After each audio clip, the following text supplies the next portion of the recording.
শ্রীকৃষ্ণ বলেন, কর্মযোগ এমন এক পথ যার মাধ্যমে মানুষ আত্মার সঙ্গে পরমেশ্বরের সঙ্গে মিলন লাভ করে। এই কর্মযোগ আমাদের জ্ঞান জাগ্রত করে, যা আমাদের জীবনের উদ্দেশ্য ও মৃত্যু পরবর্তী গন্তব্য বুঝতে সাহায্য করে।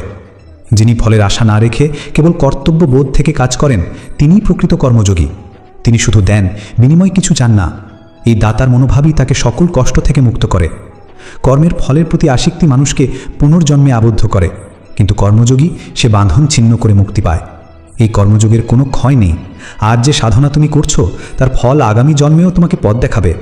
কোনো কর্ম ফলহীন, নিঃস্বার্থ কাজ ব্যর্থ হয় না। একাগ্র চেতন ব্যক্তি এক সিদ্ধান্তে অটুট থাকে, কিন্তু অস্থির মন মানুষের সিদ্ধান্ত ভঙ্গুর করে দেয়।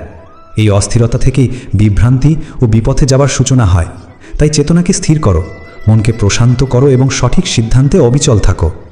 যে শুধু ভোগে লিপ্ত, যে শুধু স্বর্গের আশায় কর্ম করে, যে শুধু ফল চায়, তার জন্যে কর্ম হয় স্বার্থের হাতিয়ার। আর স্বার্থে যে ডুবে থাকে, সে কখনো শান্তি, কখনো মুক্তি পায় না।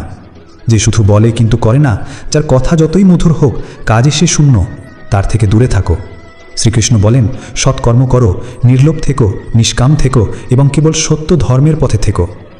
যারা কেবল ভোগবিলাস আর ঐশ্বর্যের কথাই বলে, যাদের জীবনের একমাত্র উদ্দেশ্য ভোগ ও ঐশ্বর্য লাভ, তাদের চেতনায় কখনো ঈশ্বরকে কেন্দ্র করে স্থির ও নিবিষ্ট বুদ্ধি জাগে না। হে অর্জুন, বেদ মূলত 3টি গুণের মধ্যেই সীমাবদ্ধ থাকে। তার পরের সত্য তারা জানে না। সেই সীমার পরেই শুরু হয় কর্মযোগ। শ্রী ভগবান বলেন, তোমার করণীয় কেবল কর্ম, ফলের অধিকার তোমার নয়। কাজেই ফলের জন্য করো না। তবে এটাও নয় যে কর্ম না করেই বসে থাকবে। নিজের কর্তব্য কাজ করো, কিন্তু ফলের প্রতি কোনো আসক্তি রেখো না।